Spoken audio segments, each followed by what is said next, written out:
Hey guys, welcome back to my channel. And newbies, welcome. In our celebrity gossip and news, 50 Cent's son, Marquise Jackson, did an interview with Choke No Joke, complaining about 50 Cent only paying a measly $6,700 in child support to his mother, and his mother shouldn't have to work or contribute financially to taking care of him over his growing up years because 50 got it and can get it, even though Choke No Joke was trying to get him to see that a lot of baby mothers and kids out there would see $6,700 as a lot of money. Marquise said, nah, you don't get it. We don't understand. We just don't get it. Take a listen and I'll come back. I jumped out of a burning house, brother. I had nothing. Okay. I know what it feels like to have nothing, all right? 10 years of child support. 1.2 over, what was it? It was like $1 million, I think. What he claims is $1 million, right? It's $6,700 a month. Okay. And I can't buy socks? Listen to what I'm saying to you. Right. $6,700 a month, right? $6,700 a month. $700 a month, right? $6,700 a month, right? You telling me? That's hold on, wait. Time out. Hold on, listen. Don't compare. I'm from New York. This is the Remember biggest that. mistake everybody makes. You're comparing it to yourself. You're comparing it to yourself. You're comparing it to your life. Don't do that. 81K is not a substantial lot of money. Hold on. You're talking about you got beef with everybody in the industry. You can't just live anywhere. And if he's contributing $6,700, that means your mom's got the other half. It ain't just for him to just take care of you. She got to take care of you too. She got to work too. He giving up $6,700. Where's her $6,700 to go with his? Now y'all got $1,200, $13,000 a month. Oh my! See, I told you right now, right? You got to start your life over right now with $6,700 a month and rebuild your life. Yes. Can you do it? With $6,700, I can. You with have nothing. $6,700, yes, I can. I know you feel like that ain't a lot of money, but it's a lot of people here watching right now. Girls that's getting $200 a month child support. And $100, $50 a month child. I'm telling you, they watching right now, bro. Talking about we're talking a about nigga contributing $6,700, and all the baby mother got to do is put her in it. Yo, 80,000. What are you talking about? My mother has. Listen, this is where you getting it wrong, bro. My mom should not be home with me, supporting me physically, emotionally, because you're gonna get the money. So now she has to go get the money. Nobody's watching me. $6,700 a month. She can get a babysitter. She can put you in child care while she's working. What are you serious? Where am I living for 60? Wait, how do wait? All right, cool. Babysitter. Marquise, you're not gonna tell me if 50 gave you $6,700 a month. Would you be able to survive off that shit? Be real. $700 a month. Hold on, wait. They're talking about. Hold on, wait. This is the thing, Brody. He's saying survive, not thrive. Survive. And if that isn't ignorant enough for y'all, Marquise's mother, Shaniqua Tompkins, came out doing what she claims is her first interview yet. I've seen her and like two others floating around on the internet, so I don't know. But this one she did was with Shorty, and he's interviewing her and trying to ask her the tough questions because he himself has experienced the baby mama drama and not seeing his son. So he's trying to ask her the tough questions. And Shaniqua, in my opinion, is trying to paint this picture of 50 being this abusive baby daddy who she had to get a supervised pickups at the nearest police station and later had to flee to Atlanta for an entire year. 50 had no rights to his son, yet she's always making Marquise available to him. I'll let y'all listen and hear this foolery, and I'll come back and forth. I've been alienated from my son. All he's been back and forth to court. I had been accused of things that weren't true. I've had to beat charges. I had to go back and forth to court, and so I really would like to try to talk to you because when I saw the video, I formed an opinion that this child had been brainwashed by the mother, And this was set a long time ago, and this is the result of a child that has been alienated from his father and not made respected in the mother's home, and this is the result of it. And for surely I don't want my son who to end up talking about me at 25 on the internet about whatever. So and then did y'all go to court? Exactly. And first of all, Shorty, I want to say I'm sorry to hear you going through that. I have a lot of male friends who are excellent fathers, and I hate to see them go through. If you're a good father, I hate to see you going through the court system, and it's not a fun situation. But we went to court. He took me to court for child support. Okay, right? So he was a willing participant. He was trying to be in Mark's side. Mind you, she's saying 50 took her to court for child support because he was giving her $25,000 a month in child support, but that wasn't good enough for her. So, she felt, no, you're a millionaire. $25,000, that ain't ish, No, we need to go to court. So 50 said, all right, I'm going to just take you to court then. So this is why they ended up in court, because $25,000, that wasn't good enough for her. She wanted more money. Well, she thought she was going to get more money, and that's how she ended up getting $6,700. He took me to court, right? Okay. He initiated court proceedings. This is what the judge had said that he had to pay. So now, the number that I received was partly based on his testimony, excuse me, saying that he was going to provide. Now here come the clearing of the throat, excuse me, and all of that, while she go on ahead and say what he was supposed to do that the courts ordered him to do. Listen to this shit.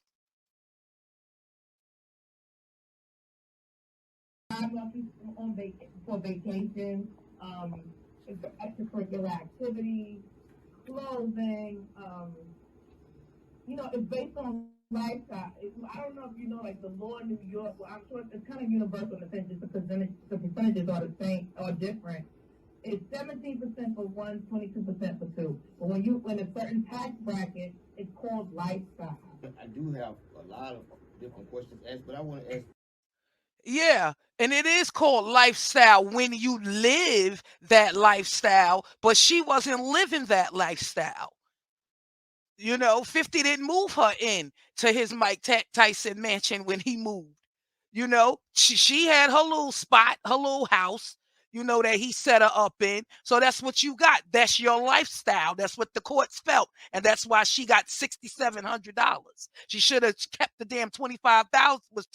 She should have been getting the 25,000 and kept her damn mouth closed. But no, she wanted to be greedy.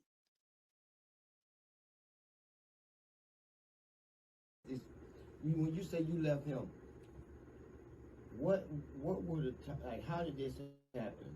Of course, you say you was with him before he was 50 cents, and so you kind of carried the load, right?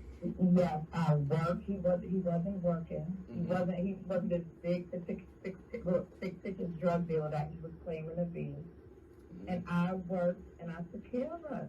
Like it's just sort of like if you have a wife and she's going through medical school. And you work until she gets her medical degree and become a doctor. That's exactly how it was. And so then he made it big, and then he left, or you left. No, I left him. No, let's get that clear. I left, and that's the thing when people want to say money hungry. I know I'm not a wife, right? So I would get more in being with him. So I left him when he was on the Forbes list. So why did you leave? I left him at his height of his career. Why did you leave? He was abusive. He's an abusive man. He's abusive, physically and mentally abusive. Okay. It's well documented. So you had to flee from. I left, which was in my agreement. I wasn't even supposed to move out of state. Now look at Shorty's face while she's telling this part. Without notifying. I left and moved to Atlanta and was there for over a year, and he didn't know because he didn't keep up with his visitation rights. No. So you left. Hold on. So after the judge put this order in place, you left against the order and moved to Atlanta with the child. That's what you're saying. Well, she's actually saying that he wasn't doing the order. And that damn co-host, if she don't shut the hell up, she was getting on my last nerve.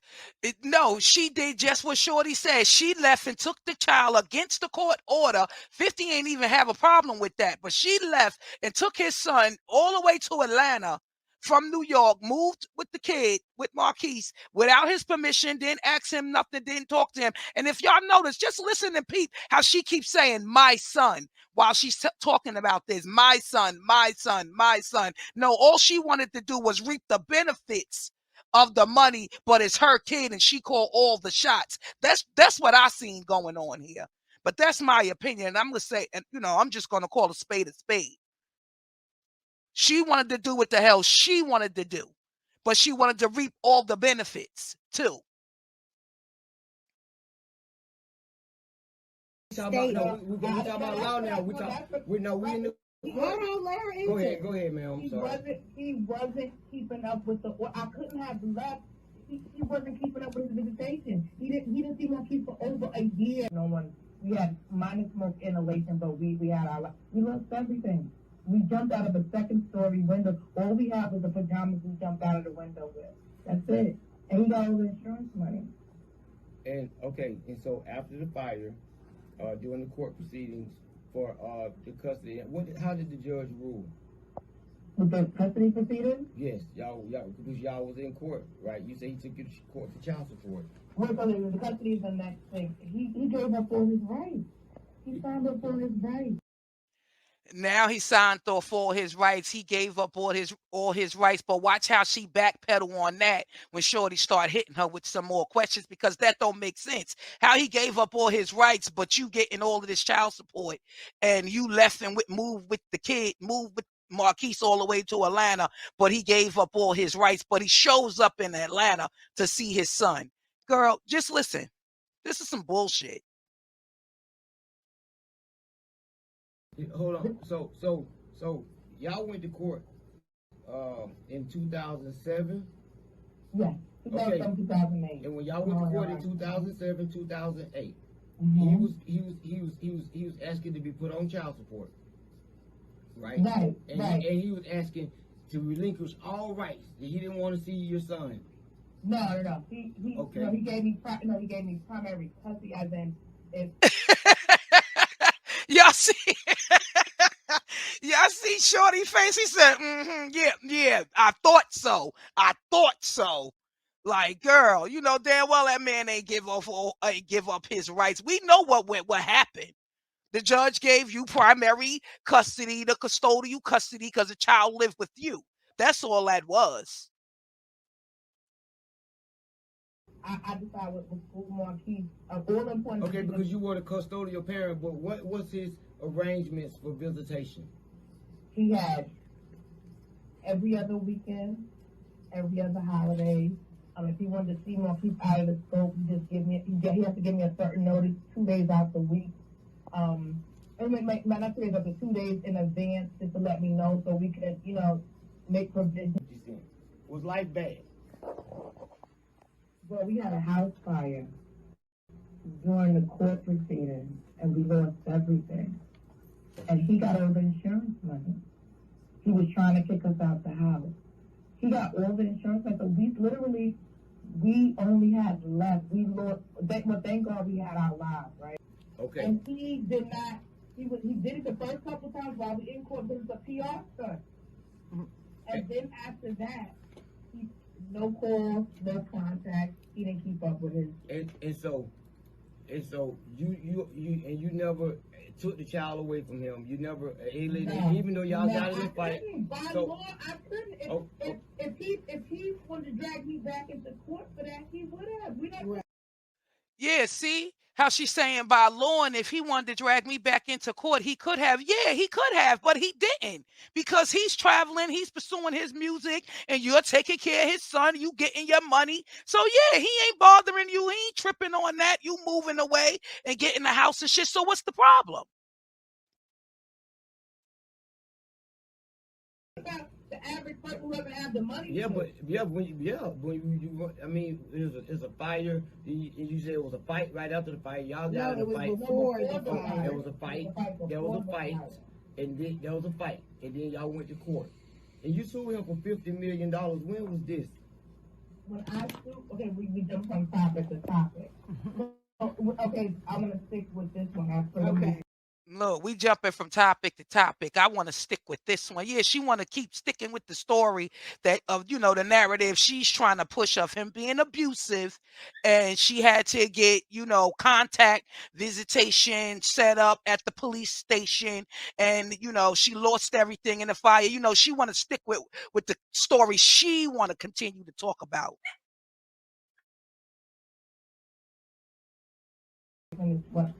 When I moved to Georgia, when he did call Marquise, I would go beyond the scope of visitation, and when he called, she went beyond the scope of visitation. You ain't going beyond the scope of shit because you wasn't supposed to leave with the damn kid anyway.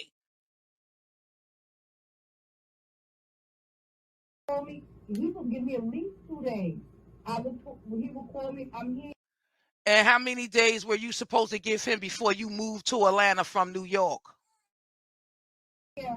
Once he found out I was there, no problem. Where do you want me to meet you at the drop Marquise store? I've never withheld my friend. Over a year, he didn't. I didn't restrict Marquise. I didn't restrict him. So he never called. He never called and tried to see him. Say that again. He never called and tried to see him. He done went to court. He done went to court. He took himself to court. Yeah. You cannot ask a question and not let her answer. Over a year, he did not call or see his child in over a year. And the last time did you talk to him before he went, after he done went to court, right, and fought for visitation and fought for child support? He didn't fight for visitation. That was just the next order. Okay, it was part of the legitimation or whatever. Okay, so check this. Okay, so then when y'all left court, he didn't call you or nothing. He just made the payment. He was upset because after the fire, my fire was deemed suspicious. It was deemed arson. Right. So I know where it came from. So we had gotten to a fight prior that week. So I had with the domestic dispute that's always been. So I had an order of protection on him. So we couldn't. I didn't feel safe. We had to meet. We had point people, and we had to meet at the precinct for us to exchange Marquise. He did. So when he came to Atlanta, he did reach out to you to get and see Marquise. He reached out. He called. He didn't have my number. I wouldn't allow. He wanted the court to have my number. I said no. He can have Marquise's number. We communicate through that. So there was a communication barrier between you guys. All of this plays into the child being readily available and it being because readily available to the point where I'm going beyond the scope of the the custody agreement. He's supposed to give me notice that he wants to see Marquise. I said no problem. If he calls me the same day, I'm here and I'm in Georgia. I'm in Atlanta. I want to see him. I would readily make Marquise available. Where do you want me to meet? Oh, your son. Yeah, he's not even supposed to be in those conversations because it's not like the reason people might not whoop on him is they think I'll do something if something happens to him, but he shouldn't even be talking like that. You know what I'm saying? Like, is there any chance at a reconciliation between you and your son? Because a lot of people from the outside, the boy looked just like you. that's A lot of people from the outside think that situation is sad, man. That y'all can't come yeah, to something. it is sad. It's a sad situation, right? And when you pray for success, you don't necessarily pray for the things that come with it, right? And there's no such thing as success without jealousy, without envy, or entitlement. And entitlement is growing in someone you love, in the scariest part, right? And his mom developed an entitlement that cannot be met. Filtering that energy through his actual personal interests. Let's say now that he's starting to like females, he's conscious of what kind of shoes he want to wear. I need these Jordans, the retro Jordans is coming, different things. And then his mother go, all right, I get them for you, but it just bothers me because you're supposed to have them all. So while being a privileged child, he feels deprived. When you had everything I didn't have.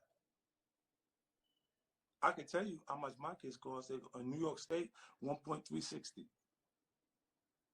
You see what I'm saying? And I don't have an issue with paying the support fund. The reason why I'm the way I am with those kind of situations, I pay my support that year that the baby's born. Move the money to the account, let it, and it automatically disperses a certain amount of money per each month. So with him, I noticed over the years like it developed because I blamed it on his mom for a long time. But it's not his mother, it's him. Like I've gone places where he was at, he left. Fifth, you love your son? I used to. You ask yourself how long, a complicated question would say, how long can you love something that don't love you back? Mm. You see, so in this experience, you look and you say, I didn't think success would cost me my firstborn, but it's the situation. It's like my grandfather would say, it rattled like a snake. If it slithered like a snake, is it a snake or do you need to be bit? Right? And that's the Aiken, South Carolina, and this the country, she'll say. And what he keeps saying is every time you see the boy, you show up with somebody you got a problem with. What does that take? People will always try to make relationships on a common bond of disliking someone. Like, be friends with you because your enemy is my enemy. Yeah. And he sees himself that way. To the extent where he's actually taking pictures with Preem's son or doing different things that, and you go, well, I'm like, I don't even understand where your motivation comes from with these things. But can you excuse any of that because of how young he is? No, he's 23 years old, 24 years old. It's not a baby no more. It's a grown man. See, I look at you as you grown, your decisions that you make as you start to pass what they would have did to us. They would have charged me like an adult at 15. So at 23, it's like you grown in my head. My homeboys, they had their babies at 15. At that point in the neighborhood, that was when you actually got into, we started the sexual thing. You know what I'm saying? It started to really get into, and everybody 15, 16 years old was the point that he was having kids.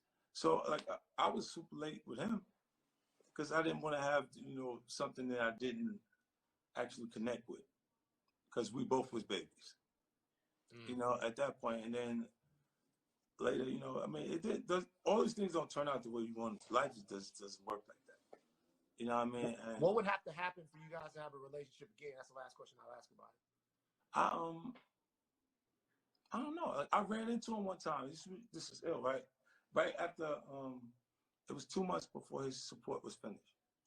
At the time, he's standing at the desk talking to the jeweler, and he had a small diamond chain, 2 small diamond chains, trying to get a bigger diamond chain, right? Trading them, see how much can you get that one. And I walked in, he goes, "Oh, you have somebody like watching me?" I said, "Nah." He said, "Oh, so coincidence?" He said, yeah, coincidence. Then he turned back to the jeweler. He goes back to talking to the jeweler, and he's like, nah, I can't do that. Now I'm like, because of how much the jeweler's asking him for, saying he can't do it. But he doesn't realize that he's at the booth negotiating, putting 2 small diamond chains back to get a bigger diamond chain with the money I'm mailing him. His mother never had a job. She didn't do nothing. I would have questioned whether I was wrong if she did something after the fact. She genuinely did not want to do nothing. This girl looked me in my face and told me, like, she was like, "You bought Mike Tyson's house?" I said, "Yeah." She said, "So why you ain't tell me this?" I said, "Because you ain't moving there." Well, I would have had to leave them in Mike Tyson's house. Like Mike left his old lady in him there when I got it. You see what I'm saying? So, because they would have said he's accustomed to this lifestyle and this is what he would have had. It would have changed the whole scenario. So when I said, "Nah, you got to go, you're going to get a place over here," I gave her the same money that I gave my grandmother to buy my grandmother's house, for her to pick out a house and buy her house. And you go there until you figure out what you want to do. You don't want to do nothing. You're not coming with me staying like that. She was like, "You did it already. Don't nobody work if they don't have to work. You already did it. Feeling like the records you already sold. If I was thinking like that, that's who I was.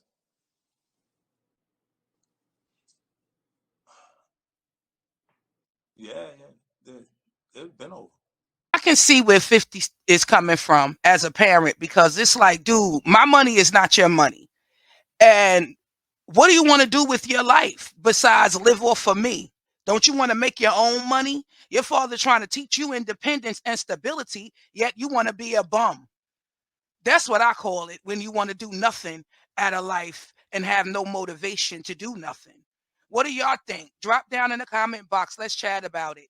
With that being said, guys, thanks for watching. Thanks for listening. Don't forget to hit that like button and subscribe to the channel if you already have it. And hit that notification bell so you'll see when I drop new videos. And guys, follow me on all platforms: Facebook, Twitter, Instagram, and TikTok.